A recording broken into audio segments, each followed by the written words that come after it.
இனிய நாளாகட்டும். எல்லாருக்கும் ஆசை என்னச்சுன்னா வாழ்கிற நாட்கள் நல்ல நாட்களாக இருக்கணும்னு சொல்லிட்டு, நம்ம ஜீவன் நல்ல வாழணும், நல்ல நாட்களாக இருக்கணும் அப்படின்னு சொல்லிட்டு வேதம் என்ன சொல்லுதுன்னு சொல்லி பார்ப்போமா? ஜீவனை விரும்பி நல்ல நாட்களை காண வேண்டும் என்று இருக்கிறவன் பொல்லாப்புக்கு தன் நாவையும் கபடத்துக்கு தன் உதடுகளையும் விலக்கி காத்து பொல்லாப்பை விட்டு நீங்கி நன்மை செய்து சமாதானத்தை தேடி அதை பின்தொடர கடவுள். என்ன செய்யணுமா? நாவை பாதுகாக்கணும், அடுத்தது பொல்லாப்பை விட்டு நீங்கணும், நன்மை செய்யணும், சமாதானத்தை தேடி அதை தொடர்ந்து கொண்டே இருக்கணும். இப்படி இருந்தா நம்முடைய ஜீவன் நமக்கு அருமையானதாக காணப்படும். நாம் வாழ்கிற நாட்கள் எல்லாம் ஆசீர்வாதமான நல்ல நாட்களாக காணப்படும்.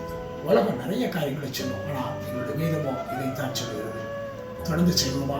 சமாதானத்தை தேடுவோம், அதை தொடர்ந்து செய்வோம், அநேகருக்கு நன்மை செய்வோம், தொடர்ந்து செய்வோம். நீங்கள் நன்றாக இருப்பீர்கள். God bless you.